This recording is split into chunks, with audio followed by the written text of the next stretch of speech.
right, guys, this is the last box, I think, for a little bit here. Oops, as Kazar is just falling over. There is no broken open tape, no nothing. Everything is sealed. This is a larger box, so that's why I'm struggling to kind of show everything. But there is no broken open tape. If it was broken open, here's the other side. There's I think a couple things in here. I'm trying to remember actually what I purchased. So we got 2 items here, and I think I might make this a longer video. This is kind of one of those videos where I want to show everything off. Let's see if we actually got all the figures inside and everything. But I got both of these, this set and this figure, and they kind of go together thematically. I got this set, the Mojo box set. Now, I already had Dazzler from the retro wave, the retro line, and same thing goes for Longshot. And those are 2 really good figures. I do love that Dazzler quite a bit. You know, I am a sucker for the 90s and the 90s aesthetic. It's just kind of, you know, between the 80s and the 90s, what I kind of grew up reading. I love that Dazzler, and I really love that Longshot. I think that Longshot is one of the best figures that no one talks about. But I'm glad to have 2 different versions here. Now, this is kind of the same Longshot, just no yellow eye. And then over here for Dazzler, I want to say this is closest we're going to get to the Outback version. And speaking of that Outback version, I picked up the Outback Rogue finally, and I don't think any tape has been busted open on her, which is, I guess, a good thing. I think Amazon's getting better about repacks and stuff like that. That's kind of why I do this, is to make sure that there's no repacks or anything like that, or if there is, I have some sort of quality control to look back on. But that's the Rogue I got for $17, and then this box set was originally I think $109, and I got it for $60. So that's a huge difference, a massive, monumental difference in how much you're spending. So 20, 40, 60, I'm paying $20 per figure. I'm fine with that. I am good with that. Like I said, I think Marvel Legends are worth $20 or less, and that's what I'm going to keep sticking with. I haven't opened this yet to see if the figures are actually the real figures in here, if they've been repacked, so I don't know yet. But there's the front of the box. Nice, really nice box set. It's got the TV tubes over here, so you can switch the channels. And then on the back, it shows the figures. Now, technically, they said this is a 4-pack. It's not a 4-pack. It's a 3-pack. It comes with Dazzler, it comes with Longshot, it comes with Mojo, and then it comes with this little kind of bullshit Wolverine minifigure, and they're trying to call that a 4-pack. They're out of their minds if they think that. But anyway, we've got the nice picture here, and let's get this slid off, because I am going to open this guy. But there's some cool stuff inside. This is the thing that goes right here. I think this is his base, the base for Mojo right there. So there's that. I just didn't want it to fall out at you guys. So there's that. Let's get all this situated. I'll be right back. But before I get to that, actually, let's get this is pretty cool. This holds some accessories.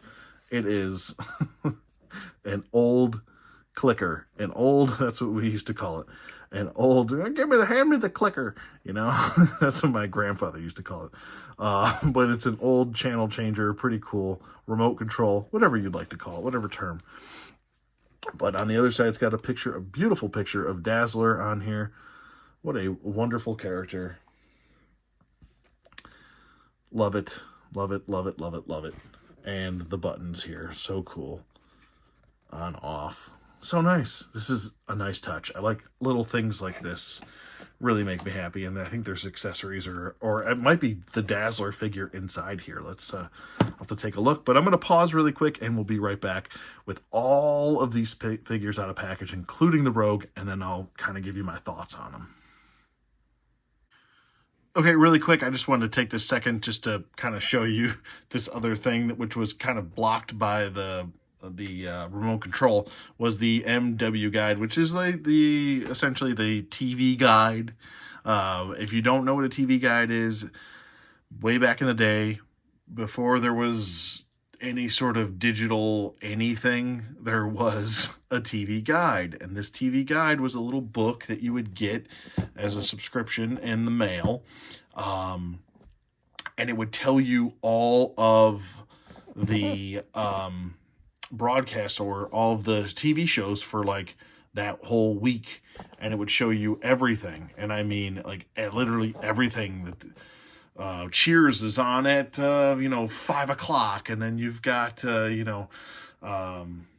don't know, Home Improvement at 6, and then you've got I'm mixing my times here, but because anyway, but you get my point. It pretty much showed the schedule for all the TV programming and when to catch your shows, like Married with Children and all that fun stuff. So here it is. It's pretty cool. It says MW World Mojo Wide World, but pretty cool. It says Lucky Star getting it on, betting it all on Longshot. Wolverine, his smallest role ever, and he's teeny. Pretty cool. And they used to do stuff like that. They had celebrities on the covers and stuff like that. It was kind of a big deal, man. Getting a TV guide, it was a kind of a cool thing. Okay, so I was going to try and get everybody in the shot, but Mojo just takes up entirely too much space. I still have my Toy Biz version of Mojo. I'm trying to see if I have him in my display. He must be packed away. I wanted to do comparison. Maybe I'll just do a YouTube short comparison, and I'll pop it up on there. I was kind of hoping, because the original one had very weak Mojo legs, that this one was balanced a little bit better, and it's unfortunately very heavy. There's a lot of plastic here. That's kind of why they have these clear savers on the bottom, these little stands.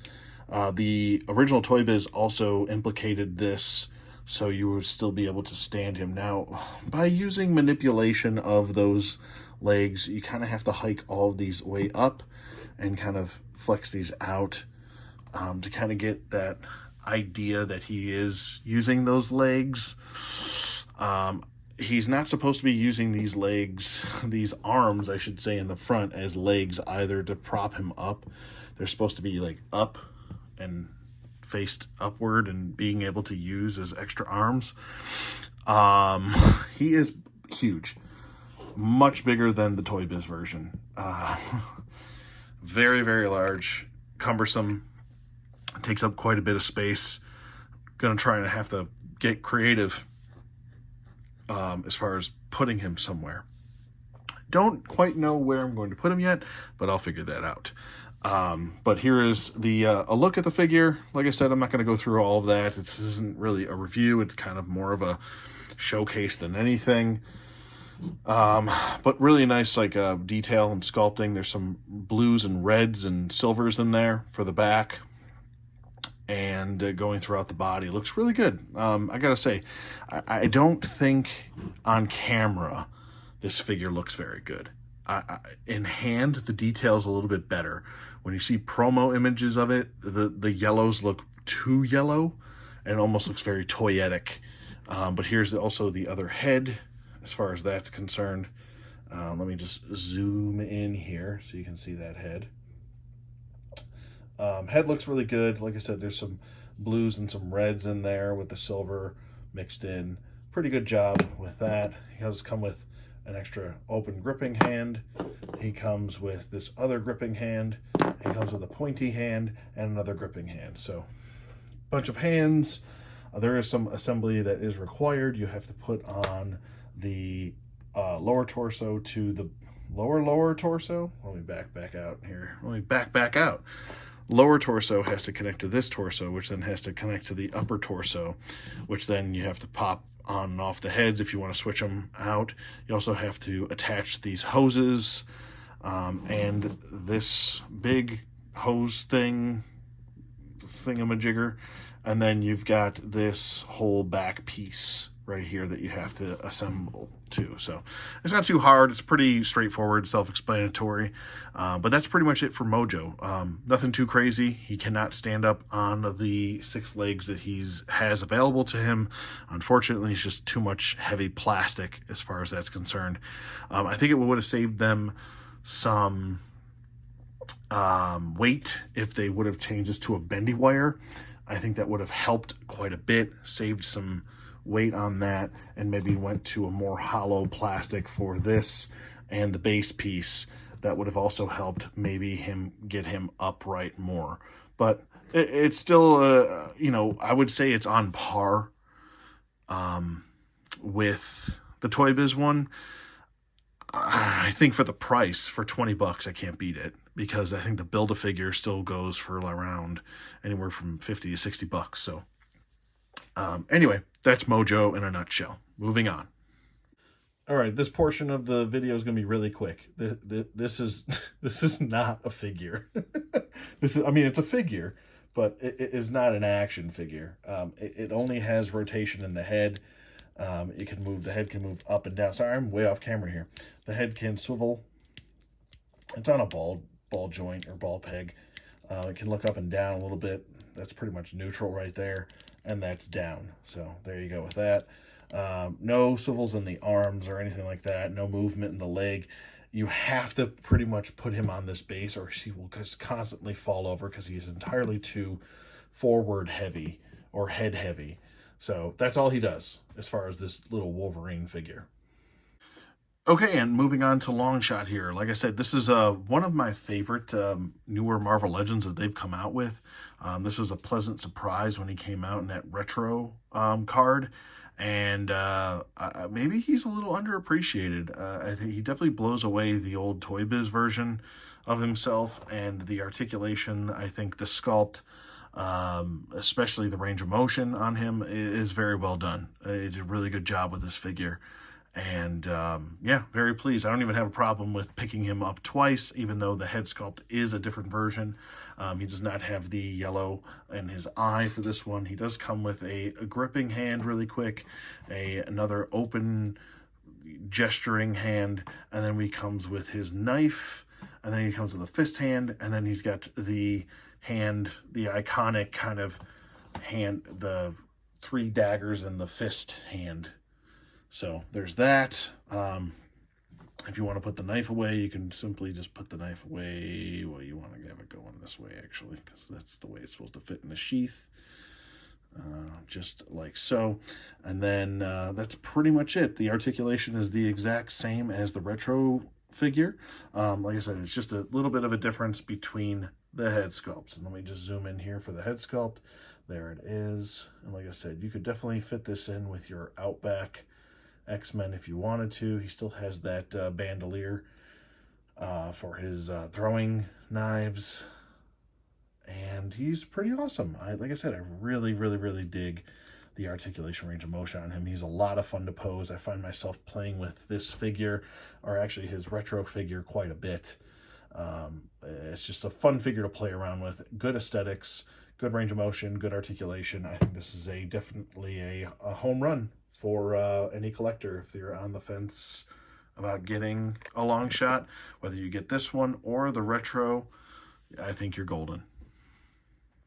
Okay, and we're back with Dazzler out of packaging, and I gotta say, this is I think in certain ways a much better rendition of Dazzler than the retro carded one, just because I think the range of motion articulation is a little bit better on her, due to, not being so hindered by the jacket, and also having double jointed pinless arms. That's pretty cool. I like that quite a bit.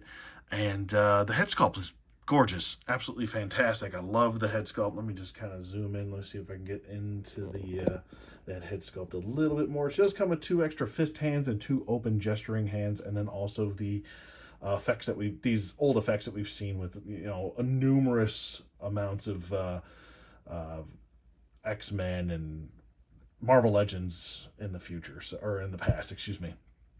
But I think she looks really good, and yeah, I mean, there's not really much else to say. Like I said, I think this is the closest that we're going to get to her Outback X-Men team look.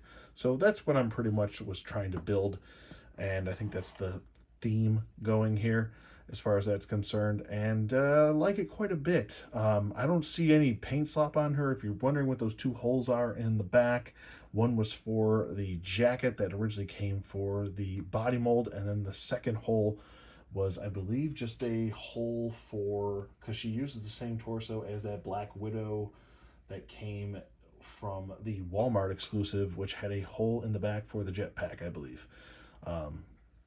So there's that. But I actually believe that some Marvel Legends come with holes in the back. Some don't, but some do. So she had a feature. So, but anyway, I digress. This is a nice version of her, and if you don't have the retro card version, which I don't think goes for much, you could go for this one, especially if you can get the box set for even $65. I think that's a good solid deal right there for this 3-pack, especially how big that Mojo figure is. That is a Build-A-Figure on its own. I'm surprised that wasn't a Build-A-Figure, to be honest with you. So, yeah, I would definitely recommend this pickup. Okay, and we're here with the single-carded Rogue figure. This is the Outback Rogue. The only reservation I really have about this figure, was the $25 price that it came out with. I don't know about that. This is just a painted body with a new head, and it only comes with 2 hands that you see here. 2 fist hands and 2 open gesturing hands that we've seen with every female Marvel Legend. No variation, really. And I gotta say that the other reservation I have about the figure, not only the price and what you get with the figure, but also it's the hair. The hair is actually not as accurate to the Outback version. She had much shorter hair during her Outback days, so it's kind of, I mean, and then, well, I guess the hair did get a little longer towards the end, but I would have preferred the short hair that she used to have. So I guess that's a nitpick on my part as far as the style of the hair, but for what she comes with, I'm not really impressed. It'd been nice if we could have got a open gesturing hand with maybe some power effects that you could that could look like she's sucking the power out of somebody or something like that. That would be pretty cool if they could actually get down with doing something like that. I'm glad I got her for $17, not $25. I think the $25 price is entirely too high. Let me zoom in on that. Not the Turkish, but the head. Well, you can still see her butt from here if you wanted to, if that's your type of deal with plastic people. But yeah, I think the head sculpt looks, the face sculpt looks pretty good. I don't have any issues with, paint issues with the head or anything like that. So that's good. No blemishes, nothing like that. I think it looks like Rogue. No issues with paint on the upper torso. There's not a whole lot of paint on here. The legs, the green legs from where they meet the black on the thigh. The thigh is a black plastic. The legs are a green plastic. The lower part of the torso is a green plastic. The upper part of the torso is a black plastic with green painted on top. And then you've got the arms, which are a green plastic with black painted. And then you have black for the shoulders, and that's pretty much it. So the only part that's really painted is the upper part of the arm and the upper part of the torso. And that's it. You're not getting a lot of paint apps with this, which... there's not a whole lot going on here. So $17 or lower, absolutely go for it. If you're really, if she's like $20 and you're really wanting her, I would say go for it. But 20 or less, let's just put it that way. 20 or less is fine. 25 or more, no, absolutely not. I would just completely pass on that. But yeah, I'll just kind of try and bring everybody in here really quick. And, except for Mojo, I'll leave him out. But we can get a closer look at least part of the Outback team. Okay, and we're back. I fixed them. I did have to jump cut just because I had to kind of really fix their feet there. Let me back out and just adjust a little bit here. But yeah, I think this is I like all three of these figures. It's a little bit step closer to finishing off that X-Men Outback team. I would love an Outback version of Colossus, and a couple others. I think we need a couple other people, but we do need the Colossus, the Outback Colossus. We pretty much have brown and tan Wolverine. We do need this Storm with a leather. I can't talk. The leather jacket. The leather jacket would be nice. And I mean full leather jacket with big, no mohawk either, or the S, the yellow S logo on her chest. That would work too. Havoc, we pretty much got that kind of classic Havoc a couple times now, so you could fit that in with this group. And then you would need this Psylocke, as I'm looking at her right now. You would need that version of Psylocke to kind of finish off the team. I guess if you wanted to use a stand-in, you could go for that 2-pack with Wolverine, but I don't know if that's not really the look for Psylocke. So who knows if we'll get more, but here's kind of a showcase video of some figures. Like I said, more figure deals. Just keep your ears to the ground and listen up as much as you can for the rumblings of a sale, you know. But that's pretty much it for me. I'm glad I got these for the price that I did. I think it's a good value. And yeah, let me know what you guys think in the comments below. Do you like videos like this? Do you like these kind of like showcase, kind of thrill of the toy hunt videos? I think that's what I might title this, thrill of the toy hunt deals or stuff like that. But yeah, let me know in the comments below if you'd like to see more of this. And did you end up picking up the Mojo box set? What do you think about it? What do you think about Outback Rogue? Let me know in the comments below, and I will see you guys on the flip side.